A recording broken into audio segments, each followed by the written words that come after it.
नमस्कार साथियों, स्वागत है संदीपनी क्लासेस में। और आज हम एक नए वीडियो के साथ फिर से उपस्थित हुए हैं और आज हम चर्चा करने वाले हैं ह्यूमन फिजियोलॉजी के बहुत ही इंटरेस्टिंग पार्ट के बारे में। और आज हम चर्चा करेंगे एंडोक्राइन ग्लैंड, अंतःस्रावी ग्रंथि से संबंधित दो ग्रंथियों पर आज हम चर्चा करेंगे। शॉर्ट टाइम का ये वीडियो शो रहेगा और जिसमें हम आपके हर एक डाउट को क्लियर करने वाले हैं, तो वीडियो में आप बने रहें। संदीपनी क्लासेस को सब्सक्राइब करें और ऑल पर क्लिक करके रखें, क्योंकि बेल आइकन आप प्रेस करते हो, ऑल पर क्लिक नहीं करते हो तो नोटिफिकेशन मिलता नहीं है। और वीडियो को लाइक और शेयर कर दें अपने यार दोस्तों के साथ, ताकि वो भी इसका फायदा उठा सके। और सबसे पहले हम देख लेते हैं अग्नाशय ग्रंथि के बारे में, पेंक्रियाज, जिसे हम अग्नाशय ग्रंथि के नाम से जानते हैं, अग्नाशय।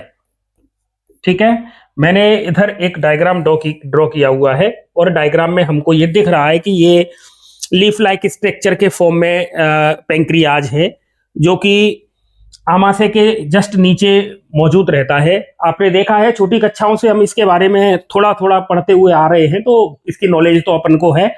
इससे संबंधित कुछ विशेष बातें हैं जिनको अपन यहाँ फोकस करेंगे। तो देखिए, अगर मैं इसके आकार की बात करूं तो इसका आकार अनियमित होता है, क्योंकि ये एक तरीके से लीफ लाइक स्ट्रक्चर के जैसा इस तरीके का दिखता है हमें। ठीक है, और अगर मैं इसकी स्थिति की बात करूं तो ये जो ग्रहणी है, जो कि आमाशय से निकला हुआ पार्ट है, ग्रहणी, ठीक है, तो ग्रहणी की दोनों भुजाओं के बीच में ये मौजूद रहता है।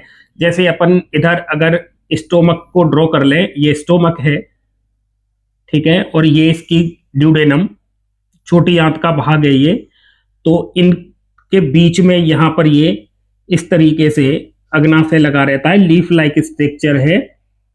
इस तरीके से ये अनियमित शेप की एक ग्लैंड है, जो कि डुअल नेचर की होती है। इसे एक्सोक्राइन के फॉर्म में भी ये काम करती है और एंडोक्राइन के फॉर्म में भी काम करती है।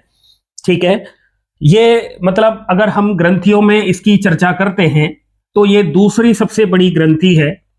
और अगर मैं मिक्स्ड ग्लैंड, मिश्रित ग्रंथि के तौर पर अगर इसकी बात करूं तो ये सबसे बड़ी मिश्रित ग्रंथि है, क्योंकि बाकी की ग्रंथि इस साइज की नहीं है। ठीक है, ये दूसरी सबसे बड़ी ग्रंथि है और सबसे बड़ी ग्रंथि लीवर होती है ना। और अगर हम एंडोक्राइन के बारे में बात करें तो सबसे बड़ी एंडोक्राइन ग्लैंड की अगर चर्चा हो तो आपका आंसर आएगा कि थायराइड ग्रंथि सबसे बड़ी होती है। ठीक है, लेकिन केवल ग्रंथि पूछी जाए तो लीवर सबसे बड़ा और दूसरे नंबर पर पेंक्रियाज होता है। इसमें डुअल नेचर का मतलब क्या होता है कि ये एक्सोक्राइन के फॉर्म में भी काम करती है और एंडोक्राइन के फॉर्म में भी काम करती है।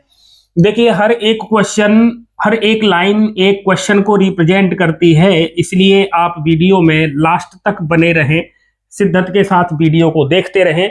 आपने बहुत सारे यूट्यूब प्लेटफॉर्म पर कई चैनल के माध्यम से आपने ग्रंथियों के बारे में पढ़ा है, लेकिन यहाँ पर आपको थोड़ा सा हटके ये जो कंटेंट मिलेगा और वो शॉर्ट एंड स्वीट होगा। ठीक है, और हम इसे जल्दी से फिनिश भी करने वाले हैं, तो आप बने रहिए, आपको सारी चीजें यहाँ पर प्रॉपर वे में मिल जाएंगी।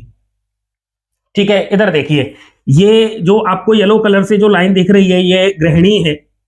ठीक है, यहाँ ये भाग आमाशय से निकला हुआ है, ये यहाँ पर छोटी आंत से आगे और फर्दर कनेक्ट है। यहाँ पर देखिए, ये व्हाइट कलर से मैंने रिप्रेजेंट किया है अग्नाशय को, लेकिन यहाँ पर आपको कुछ और स्ट्रक्चर दिख रही है। जैसे ये ग्रीन कलर से जो स्ट्रक्चर दिख रही है, ये इसका गॉल ब्लैडर है, इसे पित्ताशय कहते हैं। इसके अंदर क्या होगा, जो हिपेटिक डक्ट है, इनके जरिए इसके अंदर वाइल जूस आएगा, क्योंकि वाइल जूस का जो सिंथेसिस है वो लिवर के अंदर होता है, क्योंकि इसके ऊपर यहाँ पर लिवर मौजूद है। तो लिवर से जो वाइल जूस आएगा, जो पित्त रस आएगा, वो पित्ताशय के अंदर स्टोर रहता है। ठीक है, ये हिपेटिक डक्ट, पैंक्रियाटिक और ये सिस्टिक डक्ट, ये दोनों मिलकर कॉमन वाइल डक्ट बनाती है। ठीक है, जो कि जो अग्नाशय की जो डक्ट आ रही है, जिसे हिपेटो पैंक्रियाटिक नलिका बोल रहे हैं, क्योंकि ये दोनों मिक्स हो गई हैं, तो ये यहाँ पर छोटी आंत में, मतलब ग्रहणी में आके इनकी ओपनिंग होती है। अब आप यहाँ देखिए, मैंने व्हाइट कलर से यहाँ रिप्रेजेंट किया है, ये वाला पोर्शन, यहाँ पर एक स्फिंक्टर लगी रहती है, तो इसे अपन वेडोन की अवरोधनी कहते हैं। और यहाँ पर एक और स्फिंक्टर लगी हुई है, इसको हम ओडी की अवरोधनी के नाम से जानते हैं। तो देखिए, दो क्वेश्चन आपके यहाँ भी क्लियर हो रहे हैं, ये दो क्वेश्चन हैं अलग अलग। कॉमन वाइल डक्ट जहां पर पेंक्रियाटिक डक्ट के साथ जुड़ती है, वहां पर जो आपको स्फिंक्टर पाई जाती है, जो अवरोधनी पाई जाती है, उसे बेडोन की अवरोधनी कहते हैं। और हिपेटो पेंक्रियाटिक नलिका जिस स्थान पर ड्यूडेनम के साथ जुड़ रही है, मतलब ग्रहणी के साथ जुड़ रही है, उस स्थान को अपन किस नाम से जानते हैं? तो आपका आंसर आएगा, उसे अपन ओडी की अवरोधनी के नाम से जानते हैं। ठीक है, आगे देखिए। अब ये जो आपका पेंक्रियाज है, ये अग्नाशय मैंने इधर रिप्रेजेंट किया है, तो इसमें बहुत सारी छोटी छोटी इस तरीके से नलिकाएं निकलती हैं। ये इनको अग्नाशयी नलिका के नाम से जानते हैं। और ये सब आपस में मिलकर जो ट्यूब बना रही हैं, तो यहां तक जो ट्यूब जा रही है, ये वाली ट्यूब जो यहां तक जा रही है, इसको अपन विरसंग की नलिका के नाम से जानते हैं। याद रखें, विरसंग की नलिका। आगे चलकर ये नलिका और ये कॉमन वाइल डक्ट दोनों आपस में जब मिल जाती हैं, तो मैंने रेड कलर से रिप्रेजेंट किया हुआ है, तब हम इसे हिपेटो पेंक्रियाटिक डक्ट के नाम से जानते हैं। देखो, बहुत सारी चीजें आपको क्लियर करनी है। मेरा एक्चुअली जो मेन मोटो है वो इस तरीके का है, एक वीडियो होगा, सभी के लिए होगा, चाहे वो किसी भी ग्रेड का एग्जाम हो, सभी को कवर अप करने वाला ये वीडियो है। ऐसा नहीं है कि रेलवे के लिए अपन ने अलग से बना दिया, एसएससी के लिए अलग से बना दिया, है ना। तो उसमें क्या है, बच्चे को सर्च करने में भी बड़ी दिक्कत आती है और कई जगह दिमाग उसका डाइवर्ट रहता है। और ये एक ऐसा वीडियो है जो आपका ग्रुप डी से लेकर और यूपीएससी तक के एग्जाम को भी कवर अप करेगा, क्योंकि मैंने यहाँ पर कोई भी एक चीज नहीं छोड़ी है। चाहे वो टीचर का भी ग्रेड फर्स्ट एग्जाम हो, जैसे आरपीएससी लेती है, या फिर आरपीएससी सेकंड ग्रेड का एग्जाम हो, या फिर आपके एमपी में होने वाली वर्ग 1 वर्ग 2 की परीक्षा, यूपी में टीजीटी पीजीटी एलटी ग्रेड, तमाम भर्ती परीक्षाएं होती हैं और सभी को ये कवर अप करने वाला है। यहां से आपके क्वेश्चन बन जाएंगे। ठीक है, तो आप बने रहिए वीडियो के साथ और चैनल को सपोर्ट प्लीज करें, क्योंकि नया नया यूट्यूब प्लेटफॉर्म हमने अभी उस पर कदम रखा है। तो आपके सहयोग की बहुत बड़ी जरूरत है। आपके सहयोग के बिना कुछ भी संभव हो नहीं पाएगा। तो आपसे अपेक्षा ये है कि आप सहयोग अपना देते रहें, अपना प्यार बनाए रखें। आगे भी बहुत सारे सेटअप करने हैं और मेरा एक मोटो ये है कि निःशुल्क हर विद्यार्थी तक निःशुल्क शिक्षा पहुंचाई जाए। तो इसके लिए थोड़े से आपके सपोर्ट की जरूरत रहेगी। जैसे ही पैसों की और व्यवस्था होती है, तो हम एक एप्लीकेशन भी बनवाएंगे जिस पर निःशुल्क शिक्षा उपलब्ध कराएंगे और जो कि हर बच्चे की पहुंच में होगी। ऐसी शिक्षा और बिना पैसों की शिक्षा हम देने के लिए प्रयासरत हैं। तो आपसे सहयोग की उम्मीद इसीलिए लगाए बैठे हैं कि सहयोग जब मिलेगा तो हम आगे के लिए प्रयास करते रहेंगे और आपके लिए और भी बेहतर कर पाएं। तो आपके सपोर्ट के लिए आभारी रहेंगे। प्लीज अपना सपोर्ट दिखाएं। अब जो इधर देखते हैं, अपन टॉपिक पे आते हैं। और जो पेंक्रियाज है, तो इस पेंक्रियाज में इसे अपन डुअल नेचर की ग्लैंड बोल रहे हैं।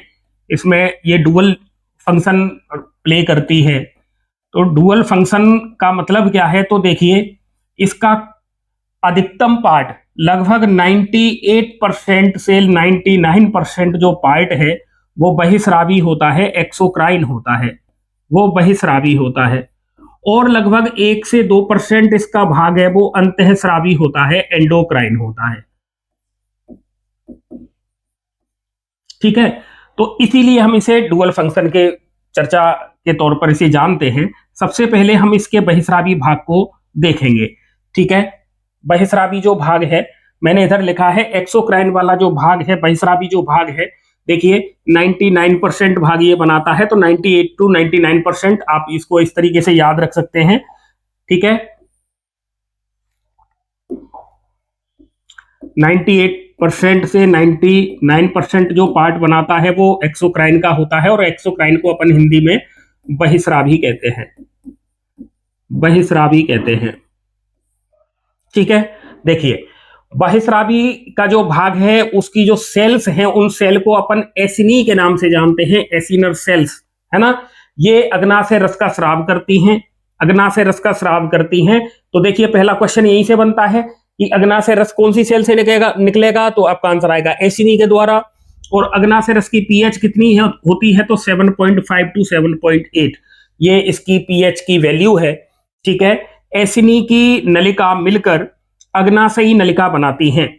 एसिनी की नलिका मिलकर अग्नाशय की नलिका बनाती हैं, इस तरीके से यहां पर आपको दिख रही हैं, ठीक है। और ये अग्नाशयी नलिकाएं हैं, आगे चल के ये डक्ट ऑफ सेंटोरिनी, इन्हीं को अग्नाशयी नलिका को डक्ट ऑफ सेंटोरिनी कहते हैं। डक्ट ऑफ सेंटोरिनी आपस में मिल जाती हैं, मुख्य अग्नाशयी नलिका बनाती हैं, जिसे डक्ट ऑफ विरसंग कहते हैं। तो आपको ये दोनों नाम इधर दिख रहे हैं, ठीक है। अग्नाशयी नलिका आपस में, बहुत सारी अग्नाशयी नलिकाएं हैं जो आपस में मिलती हैं और आपस में मिलकर वो डक्ट ऑफ सेंटोरिनी को बनाती हैं। तो यहां लिखा है डक्ट ऑफ सेंटोरिनी। और ये डक्ट ऑफ सेंटोरिनी जब आपस में मिलती हैं तो ये बनाती हैं डक्ट ऑफ विरसंग। तो आप इसको नोट डाउन कर लें और आपका क्वेश्चन बाहर नहीं जाएगा, क्वेश्चन आपका बाहर नहीं जाएगा, सारे क्वेश्चन कवर अप होने वाले हैं। तो ये हमने यहां जो चर्चा की है, इसमें आप देख रहे हो कि जगह जगह पर डक्ट शब्द आ रहा है ना। और इनके अंदर जो पेंक्रियाटिक जूस बनता है और यहां से ये वाइल जूस दोनों को लेके आती है नलिका। तो इस जो पेंक्रियाज है, जो अग्नाशय है, इसका जो स्राव है, इसका जो जूस है वो बाई डक्ट जाता है, इसीलिए हम इसको बहिस्रावी कहते हैं, ठीक है। लेकिन इसका एक बहुत छोटा सा 1 से 2% पार्ट ऐसा है जिसमें डक्ट लेस है वो, इसीलिए हम उसको अंतःस्रावी भाग के रूप में जानते हैं। और अब हम अंतःस्रावी भाग के बारे में ही चर्चा करने वाले हैं। तो चलिए चलते हैं अगली स्लाइड पर और देखते हैं। देखिए अंतःस्रावी भाग, ठीक है, एंडोक्राइन पार्ट के बारे में अपन जानकारी लेते हैं। तो आपको यहां दिख रहा है,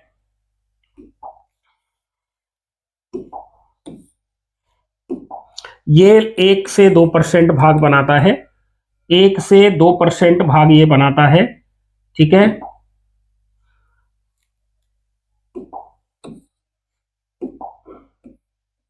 एक से 2% ये भाग बनाता है। लैंगरहैंस की द्वीपिका, आइसलेट्स ऑफ लैंगरहैंस याद रखना है, ये इसमें पाई जाती हैं, ठीक है। और इसमें जो इसका एंडोक्राइन वाला पार्ट है पेंक्रियाज का, उसमें मुख्यतः 5 प्रकार की कोशिकाएं पाई जाती हैं। आपको छोटी कक्षाओं में 2 प्रकार की कोशिकाएं अमूमन पढ़ने को मिलती हैं, एनसीईआरटी में भी 2 और या 3 कोशिकाओं के बारे में चर्चा है। मैंने यहाँ इसकी पूरी सेल्स लिखी हैं। 5 प्रकार की कोशिकाएं इसमें पाई जाती हैं। पहली कोशिका है जिसको अपन अल्फा सेल के नाम से जानते हैं, अल्फा सेल, ठीक है। दूसरी है बीटा सेल, तीसरी है डेल्टा सेल, चौथी है पीपी सेल, इसको अपन एफ सेल भी कहते हैं, और एक है एप्सिलॉन सेल, एप्सिलॉन कोशिका। एप्सिलॉन कोशिका 2-3 बार अपन नाम इनके बोलेंगे, अपने को ये याद हो जाएंगी, है ना। तो alpha cell, beta cell, delta cell, PP cell, जिसे कि एफ सेल के नाम से भी जानते हैं, और एप्सिलॉन सेल। इनके काम क्या क्या है देखिए। अल्फा सेल से ग्लूकागोन हार्मोन का स्राव होता है। तो यहां पर ये किसका नाम लिखे हुए हैं, तो आप कहोगे कि ये हार्मोन है, ठीक है, हार्मोन है ये नाम किसके हैं, हार्मोन के नाम है। अल्फा सेल से ग्लूकागोन निकलता है, अल्फा सेल से ग्लूकागोन निकलता है, 15 से 20% ये भाग बनाता है।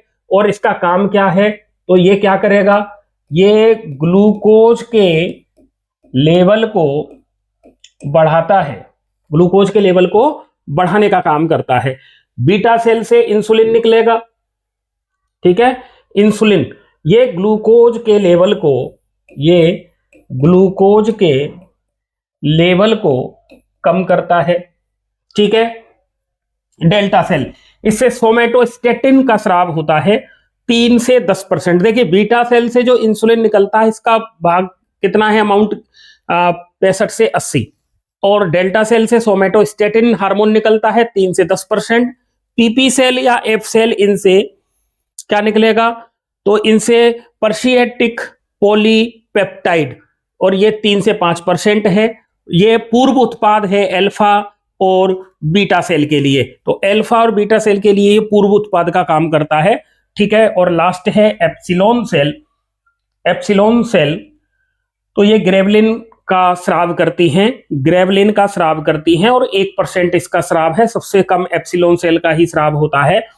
तो क्वेश्चन तो आपका देखिए यहां से भी आ जाता है, पीपी सेल को किस नाम से जानते हैं, तो आपका आंसर आएगा पीपी सेल को एफ सेल के नाम से जानते हैं, एफ सेल के नाम से जानते हैं।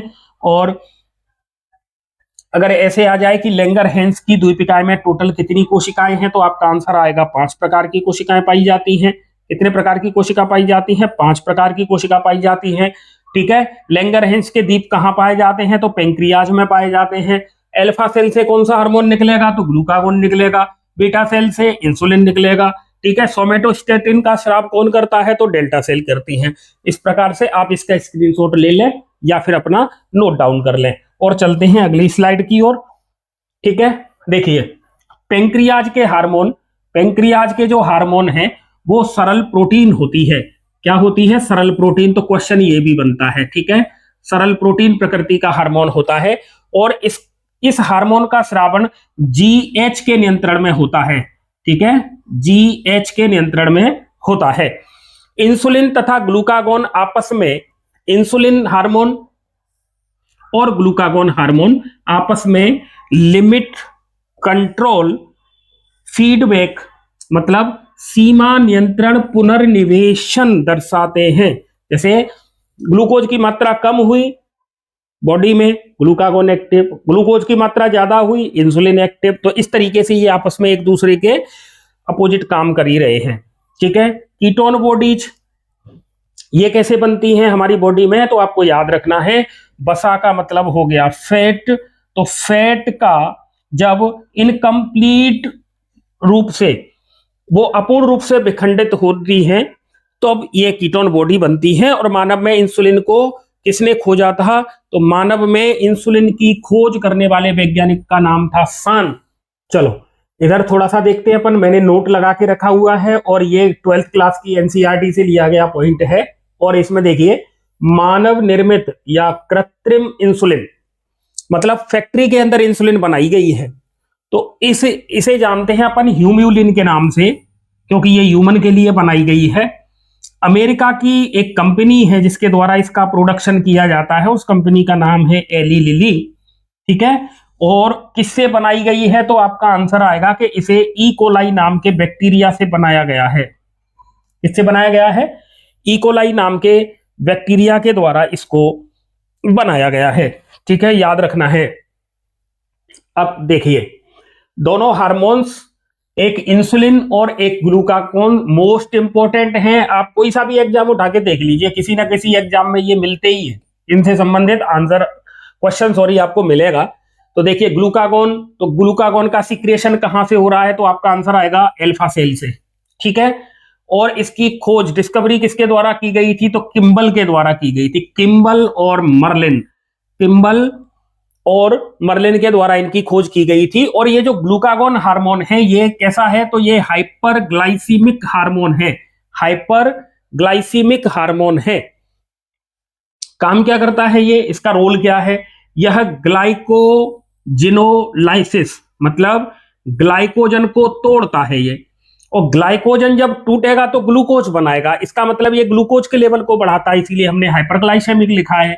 और ग्लूकोनियोजेनेसिस, ग्लूकोनियोजेनेसिस, तो ये ग्लूकोज का फॉर्मेशन भी करता है। तो इन दोनों रिएक्शन जो चलती हैं, ग्लाइकोजिनोलाइसिस और ग्लूकोनियोजेनेसिस, लीवर के अंदर होती हैं दोनों, इनको ये प्रेरित करता है। ठीक है। जिससे क्या होगा? इसकी वजह से ग्लूकोज का लेवल इंक्रीज होता है। मैंने ऊपर की तरफ एरो लगाए हैं, तो ये बढ़ रहा है ग्लूकोज, इसीलिए हाइपरग्लाइसेमिक हार्मोन है।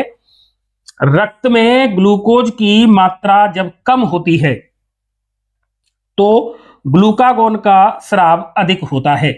जैसे ही ब्लड के अंदर शुगर कम हो गया, ग्लूकोज कम हो जाएगा, तो इसका सीक्रेशन बढ़ जाएगा। और ये क्या करेगा? लीवर के अंदर जो ग्लाइकोजन मौजूद है उसको तोड़ देगा ग्लूकोज के फॉर्म में, और ये ग्लूकोज बनाता है। तो ये काम हो गया किसका? ये काम हो गया ग्लूकागोन का। ठीक है, याद रखना है। हमने यहां पर किसकी चर्चा की है? ग्लूकागोन की चर्चा की है। ठीक है, ग्लूकागोन हार्मोन की चर्चा हमने यहां की है। अगला देखते हैं इंसुलिन। यह सबसे पहले ज्ञात किया गया हार्मोन है, सबसे पहला ज्ञात हार्मोन है ये। और इसका स्राव देखो, मोस्ट इंपोर्टेंट क्वेश्चन है।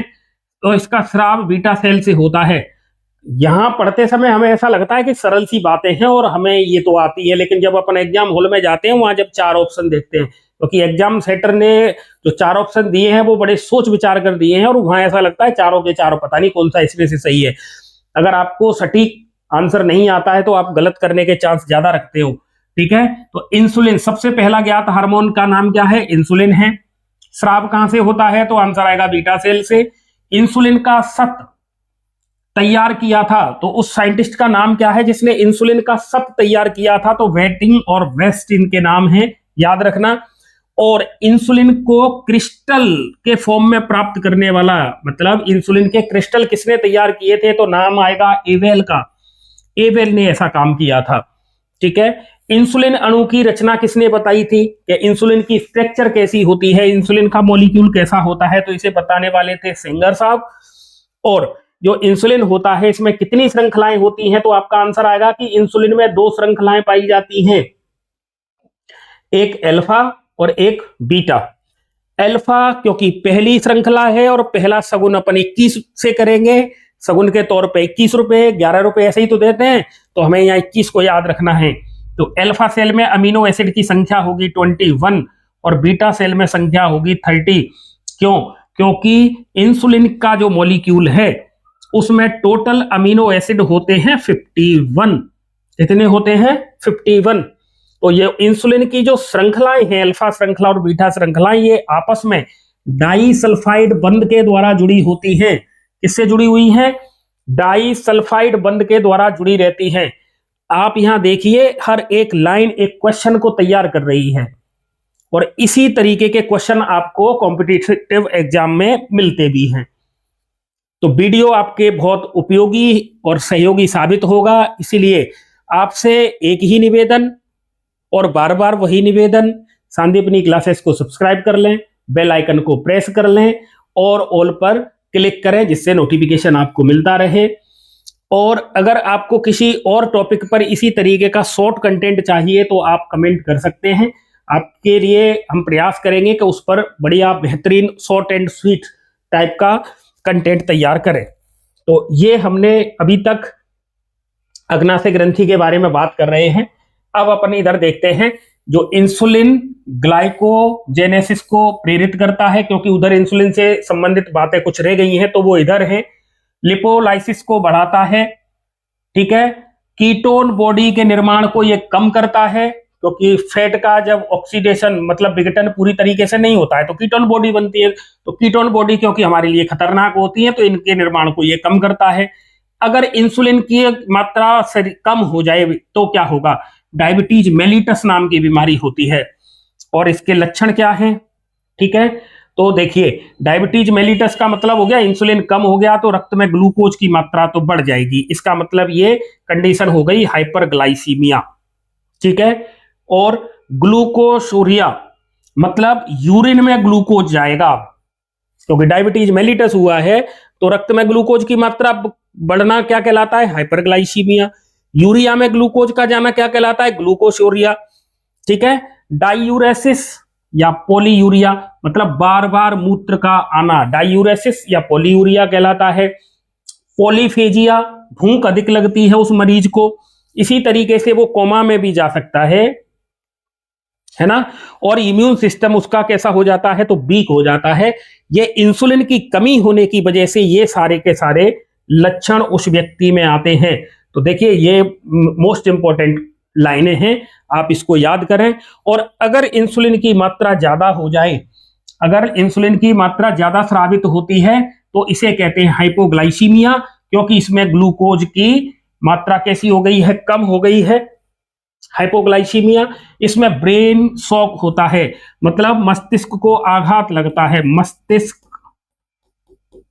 आघात होता है, आघात, ब्रेन शॉक होता है। ठीक है, सोमेटोस्टेटिन जो हार्मोन है, सोमेटोस्टेटिन जिसके बारे में अपन ने चर्चा की थी, डेल्टा सेल से सीक्रेट होता है, ये डेल्टा सेल से सीक्रेट होता है ये। ठीक है, ये क्या काम करता है? तो भोजन का पाचन, भोजन का अवशोषण और स्वांगीकरण, इनको ये बढ़ाता है। ठीक है,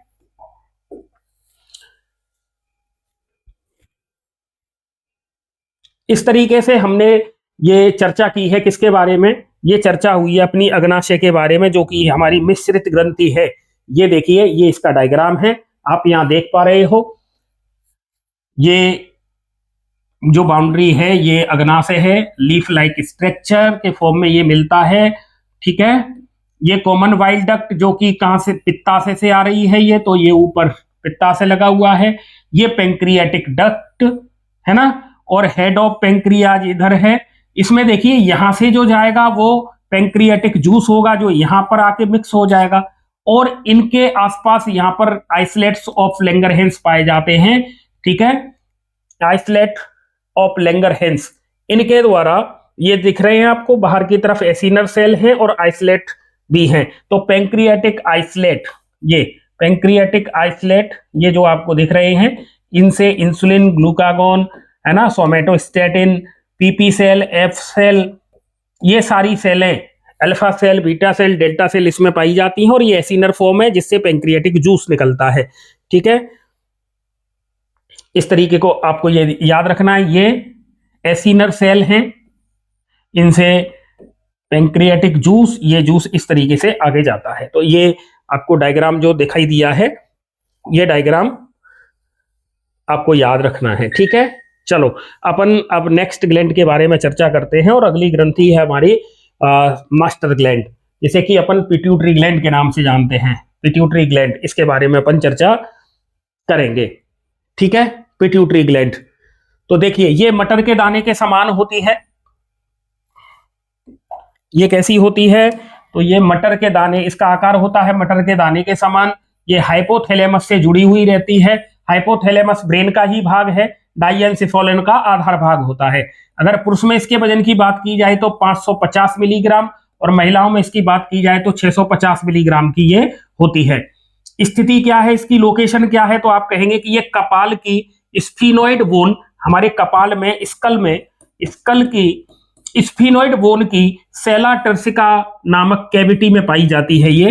तो आपको ये 4 क्वेश्चन इधर से कंप्लीट होते हैं। आगे देखिए, हाइपोफाइसिस सेरिब्री इसके अन्य नाम हैं, तो मैंने इधर लिखी है अदर नेम्स।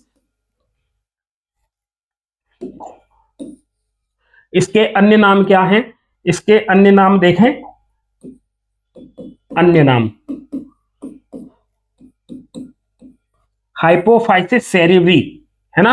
एक और इसका नाम हाइपोफाइसियल ग्लैंड भी इसको कहते हैं।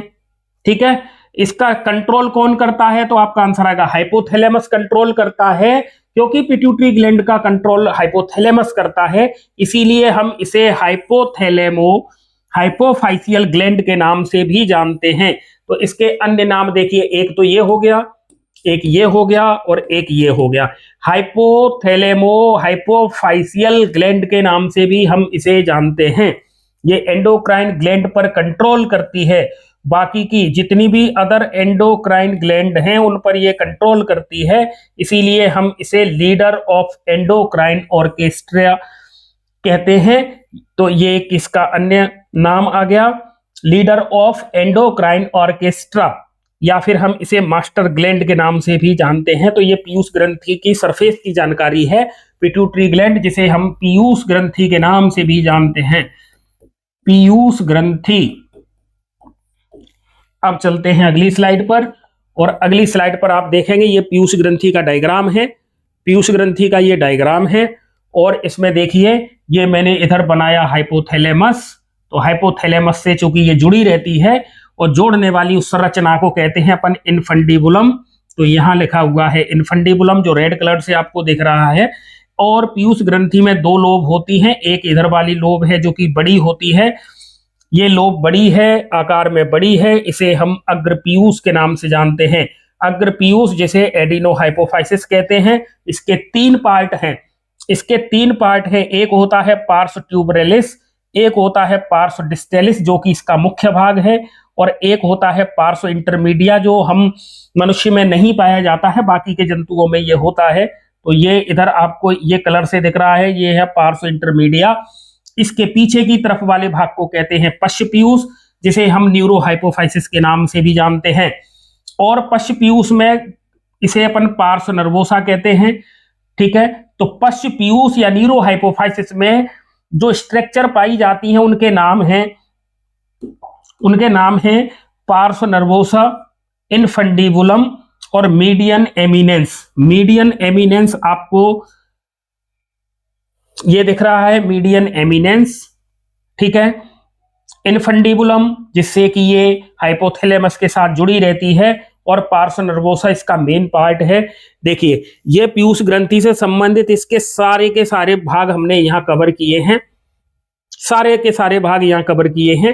तो आप इसको चित्र को बनाएं और इसको देखें। दूसरी बात, ये हाइपोथैलेमस और अग्र पीयूष, हाइपोथैलेमस और एडिनो हाइपोफाइसिस या अग्र पीयूष के बीच में जो कनेक्शन का काम करता है उसका नाम है निवाहिका परिसंचरण, पोर्टल सर्कुलेटरी सिस्टम है ये। तो ये आपको याद रखना है। ये जो लाल रंग से जो संरचना आपको दिख रही है वो किसकी है? निवाहिका परिसंचरण की है। ठीक है, अब देखिए, एडिनो हाइपोफाइसिस से जो हार्मोन स्रावित होते हैं वो यही बनते हैं, लेकिन पश्च पीयूष या न्यूरो हाइपोफाइसिस से जो हार्मोन स्राव होते हैं वो बनते हाइपोथैलेमस में हैं और उनका स्टोर होता है पश्च पीयूष में। तो आप इसका डायग्राम ड्रॉ कर लें, आपके लिए बहुत सहयोगी होगा। और यहाँ पर सारे के सारे पार्ट इसके हमने मेंशन किए हैं। और चलते हैं अगली स्लाइड पर। तो अगली स्लाइड पर पीयूष ग्रंथि से संबंधित कुछ बातें लिखी हुई हैं। सबसे पहले हम उस छोटे वाले भाग को ले लेते हैं जिससे केवल एक ही हार्मोन सीक्रेट होता है, और उस हार्मोन का नाम है MSH, मेलेनोसाइट स्टिमुलेटिंग हार्मोन। त्वचा का रंग डिपेंड करता है उस हार्मोन पर। ठीक है, तो देखिए, पार्श्व इंटरमीडिया ये एक्चुअल में अग्र पीयूष का ही भाग है, ये अग्र पीयूष का ही भाग है। ठीक है, ये मनुष्य में नहीं पाया जाता है, याद रखना है, मनुष्य में ये नहीं पाया जाता है। क्यों? क्योंकि ये अग्र पीयूष के साथ ही मर्ज हो गया है, ये एडिनो हाइपोफाइसिस के साथ मर्ज हो जाता है। ठीक है, इस पार्श्व इंटरमीडिया से कौन सा हार्मोन स्रावित होता है? तो आपका आंसर आएगा, इससे MSH का स्राव होता है। M का मतलब है मेलेनोसाइट, S का मतलब है स्टिमुलेटिंग और H का मतलब है हार्मोन। तो इससे स्रावित होने वाले हार्मोन का नाम है मेलेनोसाइट स्टिमुलेटिंग हार्मोन। अन्य जंतुओं में पार्श्व इंटरमीडिया पृथक होता है, हमारा मर्ज हो गया है उधर, लेकिन बाकी के में तो ये पृथक रहता है। तब ये हार्मोन त्वचा के रंग का नियंत्रण करता है। किसका नियंत्रण करता है? त्वचा के रंग का नियंत्रण करता है। मैंने यहां नोट लगाया है, देखिए आप, मनुष्य में MSH को अवशेषी हार्मोन भी कहते हैं क्योंकि वो मर्ज हो गया है एडिनो हाइपोफाइसिस में। ठीक है, तो इसको अपन किस नाम से जानते हैं? MSH को अवशेषी हार्मोन के नाम से भी जानते हैं। ठीक है, एक और देखिए, यहां पर ये भी मोस्ट क्वेश्चन है, टायरोसिनेज की अनुपस्थिति में रंजकहीनता, ठीक है, रंजकहीनता होती है, रंजकहीनता होती है किसकी? कौन सा? टायरोसिनेज। कौन सा?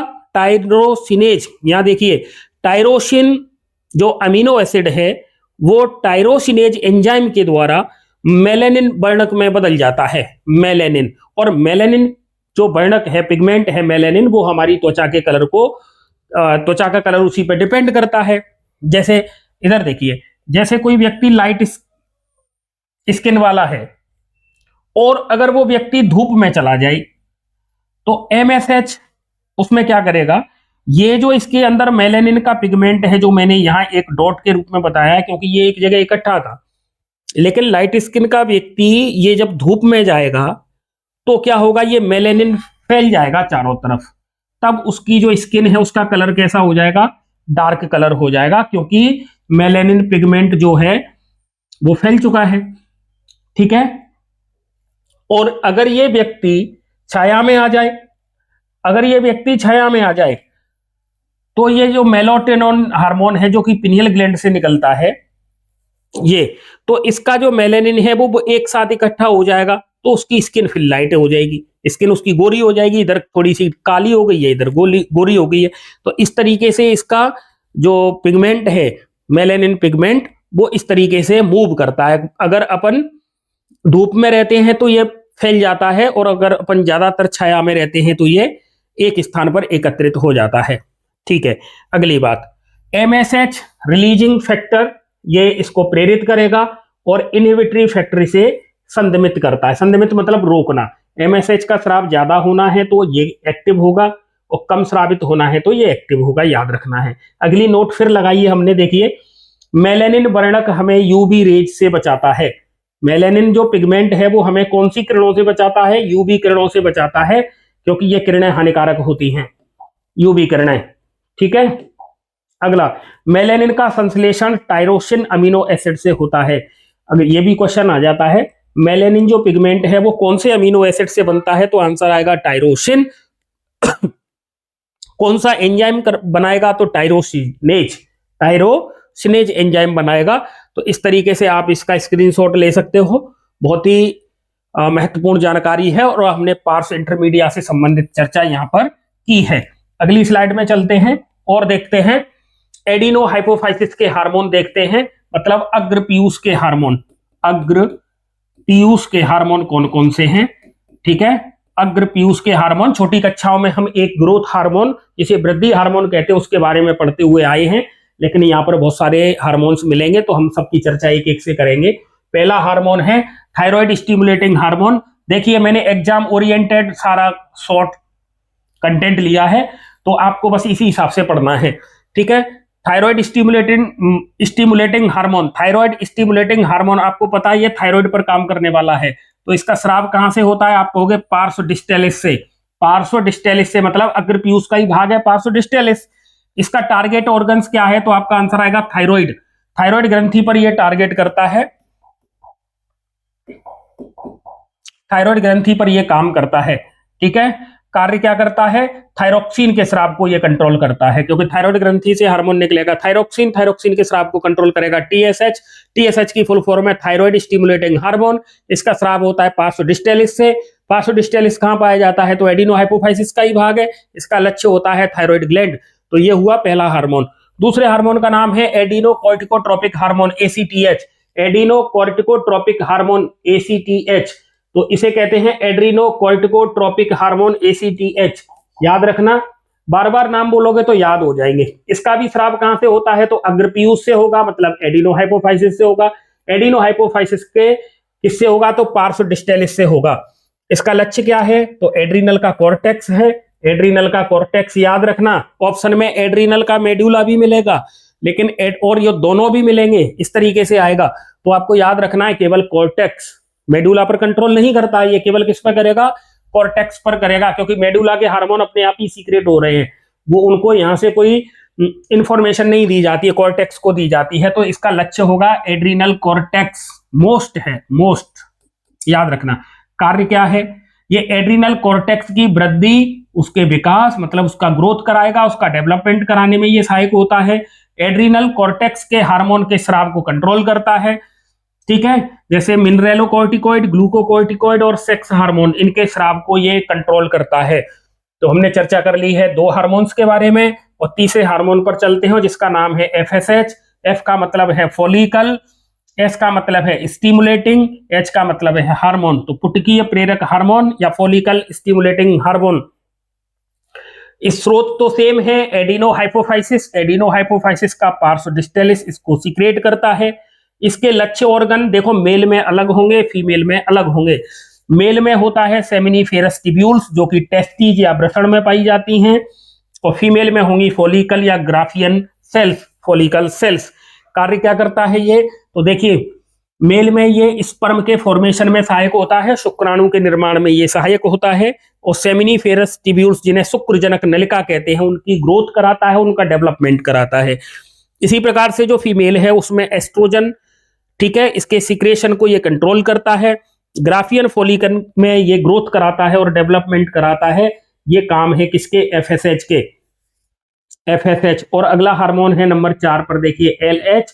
आप इसका स्क्रीनशॉट ले लें, नोट डाउन कर लें, इसी फॉर्मेट में कर लें, आपका क्वेश्चन बाहर नहीं जाएगा, गलत नहीं होगा। इसका स्रोत देखिए, तो इसका भी सोर्स तो सेम है, पार्श्वडिस्टेलिस जो कि एडिनो हाइपोफाइसिस का भाग है, और इसका लक्ष्य मेल में और फीमेल में अलग अलग होगा।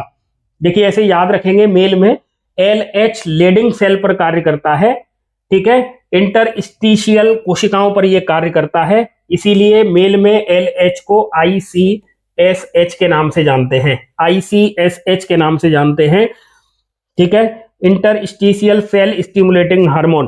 कार्य क्या करता है ये, तो देखिए मेल में ये एंड्रोजन्स के स्राव को कंट्रोल करता है, और फीमेल में ये ग्राफियन फॉलिकल, पुटकीय जो कोशिकाएं हैं उनको तोड़कर ये अंडा से अंडे को बाहर निकालता है, मतलब ओव्यूलेशन करता है, क्या करता है, ये अंडोत्सर्ग करता है, ओव्यूलेशन को प्रेरित करता है, याद रखना है। मेल में देखिए एलएच को आईसीएसएच कहा जाता है, मेल में एलएच को आईसीएसएच कहा जाता है, interstitial cell stimulating hormone LH को ही कहा जाता है। तो क्वेश्चन कहा जाता है आईसीएसएच किस हार्मोन का दूसरा नाम है, तो आंसर आएगा एलएच। आईसीएसएच किस में पाया जाता है, तो आंसर आएगा मेल, फीमेल में नहीं। अगर ऐसे पूछे एलएच किस में पाया जाता है, ये दोनों में ही पाया जाता है, मेल में भी होता है फीमेल में भी होता है, लेकिन आईसीएसएच एलएच का ही दूसरा नाम है, लेकिन वो मेल के लिए है, फीमेल के लिए नहीं है, याद रखना है इस तरीके से, क्योंकि क्वेश्चन को कहीं से भी घुमा सकते हैं। पैटर्न परीक्षा का चेंज हो चुका है,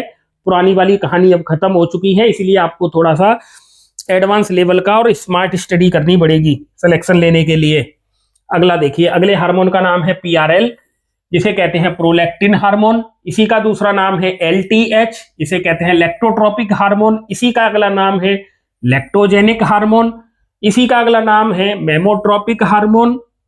इसी का अगला नाम है जैक ऑफ ऑल ट्रेड्स हरफनमोला hormone.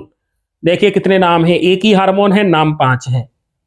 PRL, LTH, lactogenic hormone, mammotropic hormone, क्योंकि मेमोरी ग्लैंड से रिलेटेड है तो मेमोट्रोपिक हो गया, jack of all trade hormone. इसका स्रोत तो वही होगा, एडिनोहाइपोफाइसिस का पार्ट पार्स डिस्टेलिस।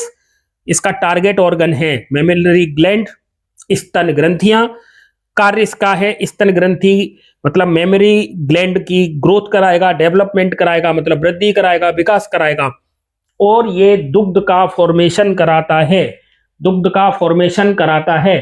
ठीक है, अब यहां पर 2 नोट लगी हैं, बहुत ही महत्वपूर्ण है, जैसे कि कबूतर में क्रॉप ग्रंथि पर एलटीएच कार्य करता है, क्रॉप ग्लैंड पाई जाती हैं कबूतर में, इनके अंदर क्रॉप मिल्क का प्रोडक्शन होता है और ये नर और मादा दोनों में पाई जाती हैं।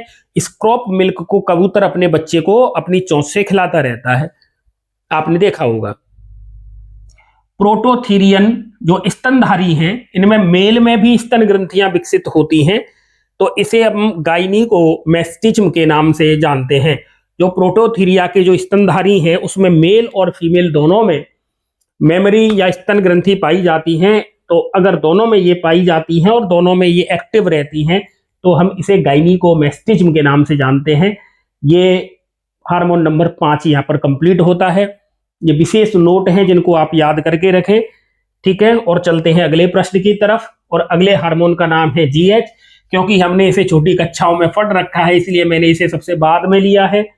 आपको पता है ज्यादा हाइट हो गई है किसी की तो आप कहते हो कि इसका वृद्धि हार्मोन ज्यादा सीक्रेट हुआ होगा शरीर में, और कम हुई है तो कम सीक्रेट हुआ होगा। आपने ये पढ़ रखा है इसलिए मैंने इसे सबसे लास्ट में रखा है, लेकिन अपन इसमें कुछ एडवांस चीजें भी पढ़ेंगे। कैसे पढ़ेंगे, तो देखिए जीएच जिसे ग्रोथ हार्मोन कहते हैं, वृद्धि हार्मोन कहते हैं, इसका एक अन्य नाम है, इसे सोमेटोट्रोपिन हार्मोन भी कहते हैं, सोमेटोट्रोपिन हार्मोन भी कहते हैं, इसे एसटीएच के नाम से भी जानते हैं। तो कभी जीएच नहीं पूछे वो एसटीएच पूछ ले तो समझ लेना ग्रोथ हार्मोन की ही बात हो रही है। अगला देखिए इसका स्रोत क्या है, ये कहां से सीक्रेट होता है, तो इसका सोर्स वही पार्स डिस्टेलिस है। ठीक है, जो कि एडिनोहाइपोफाइसिस का ही भाग है। और इसका टारगेट कहां है, तो इसके टारगेट ऑर्गन होते हैं बोन्स और मसल्स, हड्डी और मांसपेशियां, याद रखना है। तो इसका फंक्शन क्या होगा, इसका फंक्शन है ये बोन और मसल्स की ग्रोथ मतलब वृद्धि कराता है और डेवलपमेंट उसका विकास करवाता है। ये इसके क्या है, कार्य हैं, याद आप रखेंगे कार्य को। ठीक है, ठीक है। अब देखिए, अब 2 कंडीशन अपन इस तरीके से पढ़ेंगे। पहला नंबर इसका, जैसे ए पर अपन पढ़ेंगे बच्चों में, अगर चिल्ड्रन वाली स्टेज में अगर जीएच की कमी हो जाए या सोमेटोट्रोपिन की कमी हो जाए तो बच्चे की हाइट कम रह जाती है, इसे ड्वार्फिज्म कहते हैं। ठीक है, इसे नेनिज्म भी कहते हैं, इसे एटलियोसिस भी कहते हैं। 3 नाम आए, अलग अलग नाम हैं। अगर बच्चे में जीएच की कमी हो जाए तो बच्चे की हाइट कम रह जाती है, इसे ड्वार्फिज्म कहते हैं, इसे नेनिज्म भी कहते हैं, इसे एटिलियोसिस भी कहते हैं। जैसे सर्कस में काम आने वाले जो बोने हैं इन्हें मिजेट्स के नाम से जानते हैं, और ये बोने इसलिए रह गए क्योंकि इनमें ग्रोथ हार्मोन कम सीक्रेट हुआ। ग्रोथ हार्मोन कम सीक्रेट होने से उनकी हाइट कम रह गई है। ठीक है, लेकिन ऐसा नहीं है कि ये मंदबुद्धि के हों या इनका बाकी का डेवलपमेंट नहीं हुआ हो, तो ये नॉर्मल कंडीशन वाले भी हो सकते हैं। याद रखिए, एक बोने और होते हैं जो थायरोक्सिन हार्मोन की वजह से हुए, उसकी चर्चा हम जब थायराइड ग्लैंड पढ़ेंगे तब करेंगे। ठीक है, तो ये जो ड्वार्फिज्म है इसे नेनिज्म के नाम से भी जानते हैं और इसे एटिलियोसिस के नाम से भी जानते हैं। ठीक है, अगर बच्चे में अधिकता हो जाए जीएच की अधिकता, तो उसका शरीर दानवाकार हो जाता है, इसे जाइंट रूप में दिखता है, वो विशालकाय हो जाता है, इसकी हाइट 7 से 8 फीट तक हो जाती है। ये आपको याद रखना है। लेकिन अगर वयस्क अवस्था में इस हार्मोन में गड़बड़ हो, वयस्क अवस्था में ये हार्मोन अगर कम हो गया, तो साइमंड की डिसीज होती है। सिमंड कह लो, इसे साइमंड कह लो, साइमंड की बीमारी होती है, अर्थात जवानी में बुढ़ापा आ जाता है, जवानी में बुढ़ापे जैसे लक्षण आ जाते हैं, इसे साइमंड की बीमारी कहते हैं। और ये जीएच हार्मोन की कमी से होती है, लेकिन जीएच हार्मोन की कमी वयस्क अवस्था में हो, एडल्ट में हो।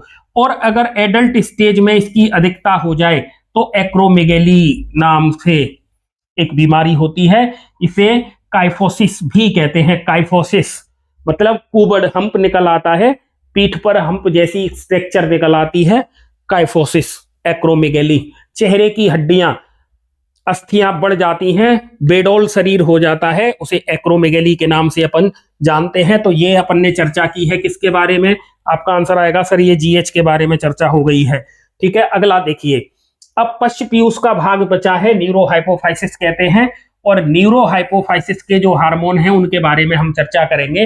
तो न्यूरोहाइपोफाइसिस के द्वारा 2 हार्मोन मुक्त किए जाते हैं। कितने हार्मोन मुक्त किए जाते हैं? 2 हार्मोन मुक्त किए जाते हैं, लेकिन इनका जो निर्माण है, इनका जो फॉर्मेशन है, वो हाइपोथैलेमस में ही होता है। आपको याद रखना है, फॉर्मेशन हाइपोथैलेमस में भी होता है, हाइपोथैलेमस में ही होता है ना।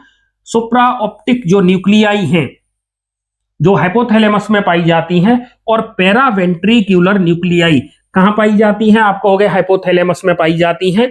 तो सुप्रा ऑप्टिक न्यूक्लियाई से ऑक्सीटोसिन का स्राव होता है, सुप्रा ऑप्टिक न्यूक्लियाई से ऑक्सीटोसिन का स्राव होता है। पैरावेंट्रिक्यूलर न्यूक्लियाई से एडीएच का स्राव होता है, जिसे वैसोप्रेसिन के नाम से भी जानते हैं। इन दोनों हार्मोन में, ऑक्सीटोसिन और एडीएच, इन दोनों हार्मोन में 8 अमीनो एसिड्स पाए जाते हैं, 8 अमीनो एसिड पाए जाते हैं, इसीलिए हम इसे ऑक्टापेप्टाइड के नाम से जानते हैं। क्वेश्चन आता है ऑक्टापेप्टाइड हार्मोन के नाम लिखिए, तो आपका आंसर आएगा ऑक्सीटोसिन और एडीएच दोनों। याद रहेगा?